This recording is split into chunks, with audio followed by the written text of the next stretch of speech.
जय गुरु जी। शिव पुराण विद्वेश्वर संहिता का 10वां अध्याय प्रणव एवं पंचाक्षर मंत्र की महत्ता। ब्रह्मा जी और विष्णु जी ने पूछा, प्रभु सृष्टि आदि 5 कृत्यों के लक्षण क्या हैं, ये हम दोनों को बताइए।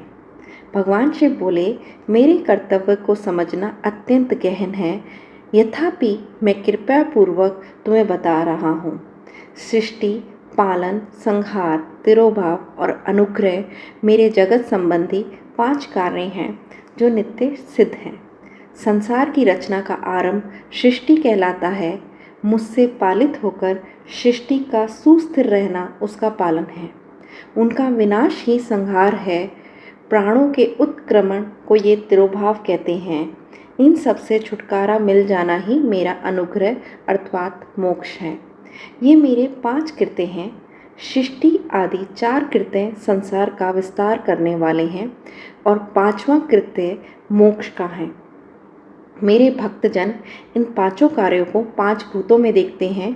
सृष्टि धरती पर, स्थिति जल में, संहार अग्नि में, तिरोभाव वायु में और अनुग्रह आकाश में स्थित है। पृथ्वी से सबकी सृष्टि होती है, जल से वृद्धि होती है, आग सबको जला देती है, वायु एक स्थान से दूसरे स्थान पर ले जाती है और आकाश सबको अनुग्रहित करता है। इन 5 कृत्यों का भार वहन करने वाले ही मेरे 5 मुख हैं। चारों दिशाओं में 4 मुख और इनके बीच में 5वां मुख है। पुत्रों, तुम दोनों ने मुझे तपस्या से प्रसन्न कर सृष्टि और पालन 2 कार्य प्राप्त किए हैं। इसी प्रकार मेरी विभूति स्वरूप रुद्र और महेश्वर ने संहार और तिरोभाव कार्य से मुझसे प्राप्त किए हैं, परंतु मोक्ष मैं स्वयं प्रदान करता हूँ। मैं पूर्व काल में अपने स्वरूपभूत मंत्र का उपदेश किया है, जो ओंकार रूप में प्रसिद्ध है। ये मंगलकारी मंत्र है।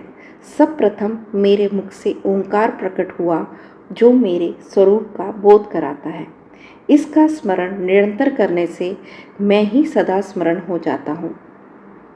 मेरे उत्तरपति मुख से आकार का, पश्चिम मुख से उकार का, दक्षिण मुख से मकार का, पूर्ववर्ती मुख से बिंदु का और मध्यवर्ती मुख से नाद का प्रकटीकरण हुआ है।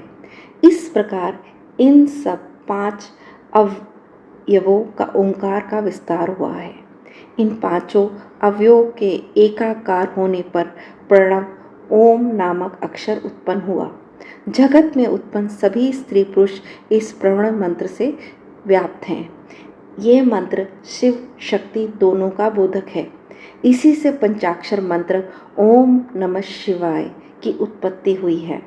ये मेरे साकार रूप का बोधक है। इस पंचाक्षर मंत्र से मात्र का वर्ण प्रकट हुए हैं, जो 5 भेद वाले हैं। इसी से श्रो मंत्र सहित त्रिपदा गायत्री का प्रकट हुआ है। इन गायत्री से संपूर्ण वेद प्रकट हुए हैं। उन वेदों से करोड़ों मंत्र निकले हैं।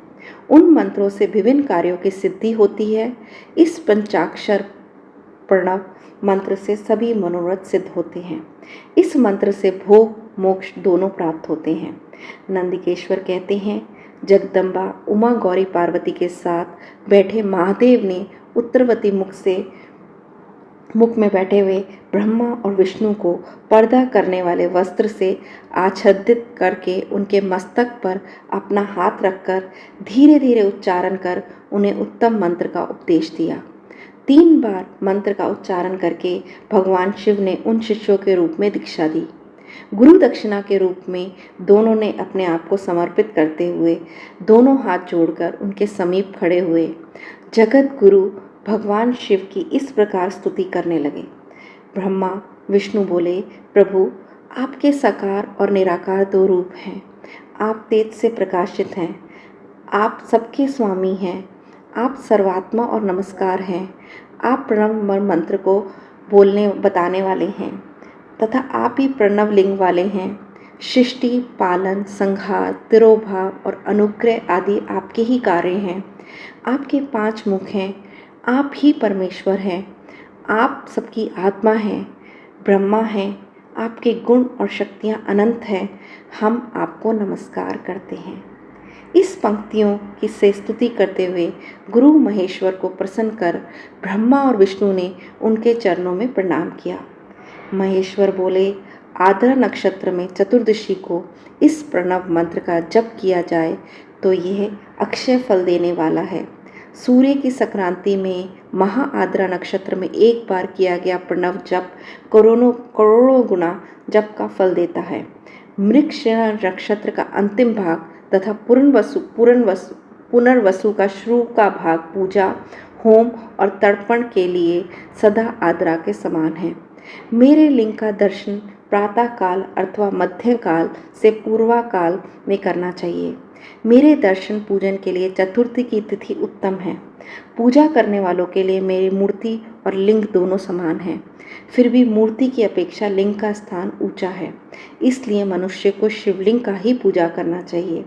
लिंग का ओम मंत्र से, मूर्ति का पंचाक्षर मंत्र से पूजा करना चाहिए। शिवलिंग की स्वयं स्थापना करके या दूसरों से स्थापना करवाकर उत्तम द्रव्यों से पूजा करने से मेरा पद सुलभ होता है।